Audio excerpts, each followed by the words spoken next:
Jean-Luc Vandenel, bonjour. Bonjour. Alors, nous avons appris cet après-midi que Use It Again, le multicoque... Oui, même ce matin. Ce matin, vous ce matin, moi cet après-midi, le multicoque qui s'était attaqué au record du Tour du Monde à l'envers, et s'est malheureusement échoué. Est-ce que vous pouvez nous rappeler dans quelles conditions et puis surtout nous dire qu'est-ce que c'est qu'un Tour du Monde à l'envers? Eh bien, d'abord, le Tour du Monde à l'envers, c'est la même chose que le Vendée Globe, mais en sens contraire. C'est-à-dire que dans le sud, quand on arrive dans les 40e, etc., on passe sous l'Afrique dans le Vendée Globe, on passe sous l'Afrique, puis sous l'Australie et sous l'Amérique. Et bien, à l'envers, c'est dans l'autre sens. C'est-à-dire qu'on passe d'abord le Cap Horn, et puis ensuite on va en Australie, et on va à Cape Town. Et c'est plus difficile donc? Alors ça n'a rien à voir parce que les vents dominants sont des vents d'ouest. C'est-à-dire qu'on a toujours, dans 80% des cas, 90% des cas, on a du vent de secteur ouest. Soit du nord-ouest, soit du sud-ouest. Et donc, quand on va dans le sens du Vendée Globe, on est poussé par le vent. Oui. Quand on va dans l'autre sens, on est contre le vent. Et donc là, ça change tout. D'abord, on va beaucoup moins vite, parce qu'on ne surfe plus sur les vagues. Et en plus, on est obligé de tirer des bords, c'est-à-dire on se rallonge la route énormément, puisque au lieu d'aller tout droit, eh ben, on va à 45 degrés du vent, puis à 45 degrés du vent, parce qu'un bateau, il ne peut pas remonter dans l'axe du vent. Hein, parce que le vent, s'il vient de là, il peut pas, le bateau, il peut pas faire ça. Hein. Donc, il est obligé de tirer des bords comme ça.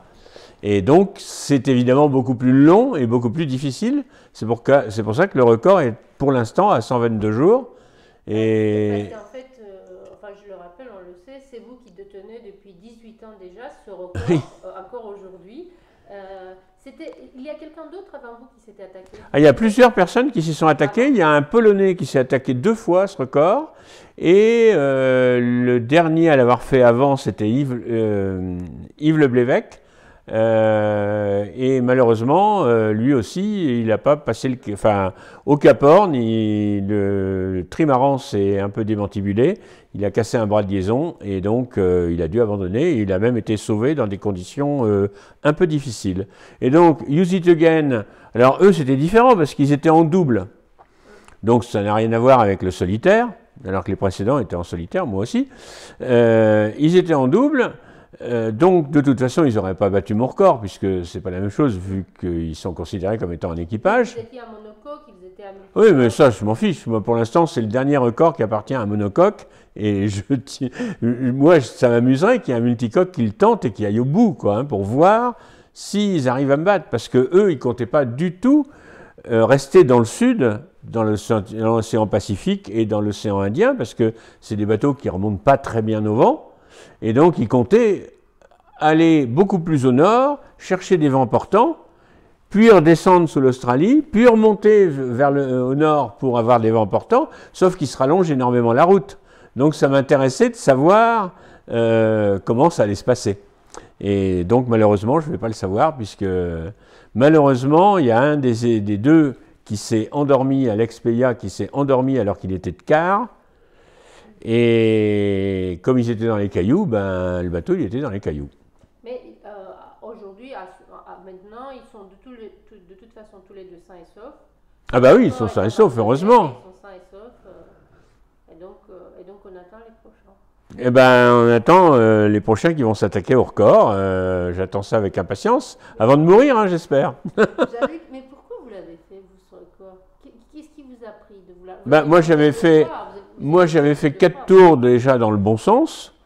J'allais pas en faire un 5e, un 6e, un 7e. Donc, j'avais envie de faire ça dans l'autre sens. Voilà. Et donc, ça m'a pris pas mal de temps parce que j'ai échoué quand même 3 fois, moi, avant de réussir la 4e fois.